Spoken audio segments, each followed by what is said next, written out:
अपने घरेलू बागवानी में इस तरह से फूलदार पौधे लगाने चाहिए ताकि वातावरण शुद्ध हो और सुंदरता भी बढ़े। यह गुलर बांस का पौधा है जो अब शाम खिलने लगेगा, पूरी रात खिलेगा और सुगंधित हवा भी देगा। इसके साथ ही यह लगभग 12 महीने बराबर जो है वो हरा भरा रहता है।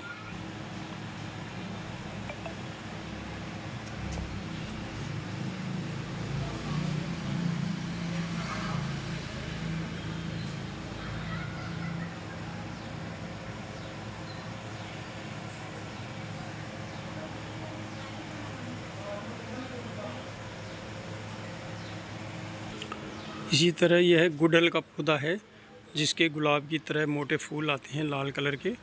और वर्तमान में इसको चूँकि बरसात का समय है इसलिए इसको नव कोपल फूटने के लिए कटिंग कर दी गई है ताकि यह नए रूप से अपना सर्जन कर सके और फूल भी मोटे और अच्छे आ सके, इसके लिए इसकी कटिंग कर दी गई है।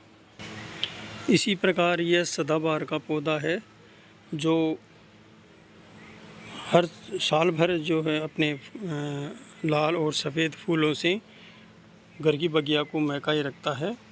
काफ़ी सुंदर लगते हैं ये पुष्प देखने में, और घर के दरवाजे के आसपास इनको लगाने से प्रवेश करते ही मन प्रफुल्लित हो जाता है। चाहे मेहमान हो चाहे स्वयं मकान अपना खुद का हो, इनको देखते ही मन प्रसन्न हो जाता है। यह है कंडील का पौधा, सफ़ेद कंडील का पौधा है, यानी इसे पेड़ भी कह सकते हैं। ये पेड़ का रूप ले चुका है इसलिए इसे कंडील का, सफ़ेद कंडील का पेड़ भी कह सकते हैं। यह भी काफ़ी आकर्षक लगता है और बराबर पुष्प आने पर बहुत ही सुंदर लगता है। अब बारी आती है घर में औषधीय पौधों की।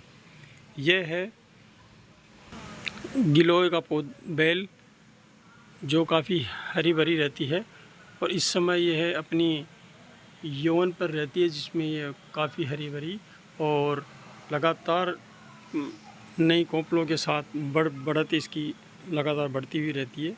बरसात के समय में ये ज़्यादा बढ़ती है और धीरे धीरे एक विकराल रूप ले लेती है, या कह सकते हैं कि काफ़ी फैल जाती है, जिसको समय समय पर दवाई के रूप में इसका और इसके पत्तों का व बेल का रस निकाल कर पीने से, आयुर्वेदिक विधि के हिसाब से लेने से काफ़ी फ़ायदा भी होता है और मकान की सुंदरता भी चार चांद लग जाती है।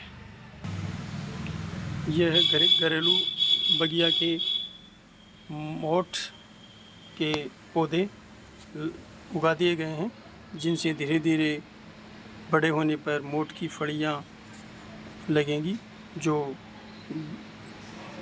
काफ़ी सब्जी का स्वाद बढ़ा देती है।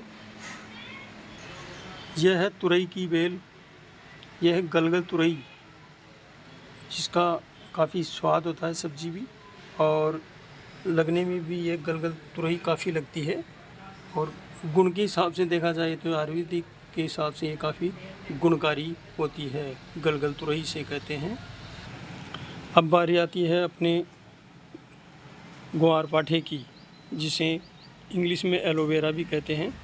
आज वर्तमान समय में ग्वारपाठे की काफ़ी आयुर्वेदिक दवाइयाँ तैयार होती हैं तथा घरेलू बहुत सी चीज़ों में इसका जो है वो आयुर्वेदिक रूप से प्रयोग किया जाने लगा है।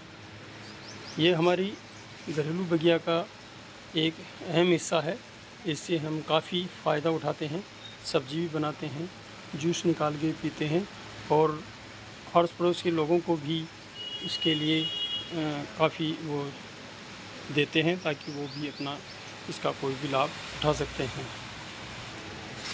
यह है फूलों का पौध तैयार की जा रही है, इसे हम हजारे के पौधे बोलते हैं, जो इनकी पुष्प की माला बनाई जाती है और देवी देवताओं को अर्पण की जाती है। इनकी पौध तैयार की जा रही है और इसी तरह ये तुलसी के पौधे भी तैयार किए जा रहे हैं ताकि इनसे धीरे धीरे ये जो है वो अपना बड़ा रूप ले ले और फिर इनको अलग अलग लगा करके और इनकी एक बड़ी क्यारी बांधी जाएगी, जिसमें ये अपना जो है ना वास्तविक फल प्रदान करेंगे। यह है केले का पौधा। यह भी अपने आप में काफ़ी महत्वपूर्ण है, जो धार्मिक दृष्टि से भी घर के अंदर शुभ रहता है। और प्रतिदिन इसमें जल चढ़ाने से भगवान भी प्रसन्न होते हैं। माता लक्ष्मी का यह प्रसिद्ध फल और पेड़ है, जिससे माता लक्ष्मी काफ़ी प्रसन्न होती है। यह भी घर में लगाने से सुख समृद्धि की ओर बढ़ता है। यह है सफ़ेद आग का पौधा। यह है सफ़ेद आग का पौधा। इसे भी घर की बगिया में लगाने से धार्मिक दृष्टि से काफ़ी लाभ प्राप्त होता है। और भगवान के लिए ये शंकर भगवान की एक नशीली जड़ी बूटी है, जिसे शंकर भगवान को अर्पण करने से शंकर भगवान प्रसन्न होते हैं। और श्रावण मास में इसका विशेष महत्व हो जाता है, जिसको शंकर भगवान को स्नान कराने के बाद पूजा में इसकी डोडी तोड़कर वह पत्ता आदि चढ़ाया जाता है। अब आता है ये अंजीर का पौधा। अंजीर आयुर्वेदिक एक औषधि है, जिसे फल पकने के बाद में इसको फल को खाने से कई प्रकार की बीमारियों में लाभ होता है। आयुर्वेदिक विधि में इसको अंजीर बोलते हैं। ये सूखा करके और बाज़ार में मिलती है, उसकी भी काफ़ी स्वादिष्ट भी लगती है। अंजीर वैसे हर कहीं आपको इसका पेड़ देखने को नहीं मिलेगा। बड़े ही विशिष्ट परिस्थितियों से हमने इसको ला करके घर की बगिया में लगाया है, जिससे हम रोज़ाना इसकी परवरिश करके और इसकी बढ़त देकर हम बहुत खुश होते हैं। अब आता है अनार का पौधा।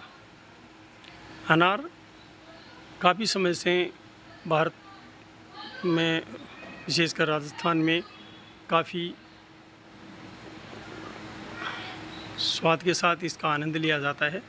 ये शरीर में कई प्रकार से जो है वो खाने से लाभदायक होता है। घर में हमने ये पौधा काफ़ी समय से लगा रखा। हर साल इस पर 10-20 किलो जो है अनार हमको मिल जाती है। 12 महीने में 2 बार इससे अनार लगती है और काफ़ी स्वादिष्ट भी है। यह है मनी प्लांट। घर में गमले में लगाने से ये पेड़ भी अपनी काफ़ी सौंदर्यता बिखेरता है। मनी प्लांट अपने आप में विचित्र प्राकृतिक पत्तों के डिज़ाइन के हिसाब से जो है ना मन को मोहित करता है। घर की बगिया में लगाने से यह अपने आप में काफ़ी संतुष्टि प्रदान करता है। अब आता है तुलसी का पौधा। रोज़ाना घर में इस पौधे को सिंचाई करने से भगवान प्रसन्न होते हैं और इसका प्रतिदिन पूजा में सेवन करने से भगवान प्रसन्न होते हैं। और फिर उसके चरणामृत में लेने से मनुष्य को शारीरिक दृष्टि से भी काफ़ी लाभ होता है। अब आता है ग्वार का पौधा। इस समय ग्वार का फसल का सीज़न है। ये हमारे घर की बगीचे में लगा दिए गए हैं और एक बार इसकी फलियां आ चुकी है और हमने सब्जी बना भी ली है। काफ़ी 3-3 फुट लंबे ये पेड़ हो चुके हैं और भविष्य में कम से कम 2 महीने तक ये अपनी फलियां हमको सब्जी के लिए प्रदान करेंगे, जिससे भी काफ़ी लाभ मिलता है। इसका पौधा। अब आता है मिर्च का पौधा। यह काफ़ी बढ़िया क्वालिटी के मिर्च के पौधे हैं और हमने इसे एक बार मिर्च तोड़ भी ली है। काफ़ी बढ़िया क्वालिटी की मिर्चें इनके लगती है और घर की बगिया में होने से हम सुंदरता में भी ये 4 चांद लगाते हैं। अब ये हमारे घर में के बगिया में ये जामुन के 2 पौधे लगा रखे हैं, पेड़ लगा रखे हैं। इन पेड़ों के वर्तमान में काफ़ी संख्या में हरी जामुन लग चुकी है। धीरे धीरे ये जामुन लाल होकर खाने लायक हो जाएंगी, जिसका पिछली बार से लगना प्रारंभ हुआ था। ये बार दूसरी साल है। पिछली बार 100 पीस के करीब लगे थे, अब की बार 10,000 पीस के करीब लगेंगे। ये आप खुद देख सकते हैं, काफ़ी अच्छी क्वालिटी के फल हैं जामुन के। जामुन आयुर्वेदिक विधि से मनुष्य के लिए कई प्रकार से लाभदायक है और शुगर वालों के लिए जामुन का रस काफ़ी महत्वपूर्ण औषधिकार काम करता है। ये भी कम से कम 5-7 वर्ष से इसकी जो है वो सेवा कर रहे हैं और अब वो काफ़ी बड़ा हो चुका है।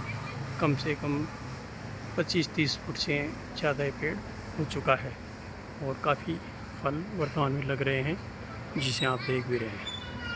अब आता है सेनना, मारवाड़ी में से सेनना, और कुछ लोग इसे सहजन का पेड़ भी कहते हैं। सेनना या सहजन के लंबी लंबी फलियाँ लगती हैं, जिनकी सब्ज़ी बनाने में काम में लिया जाता है। वैसे आयुर्वेदिक विधि में ये सहजन का पेड़, इसकी फलियाँ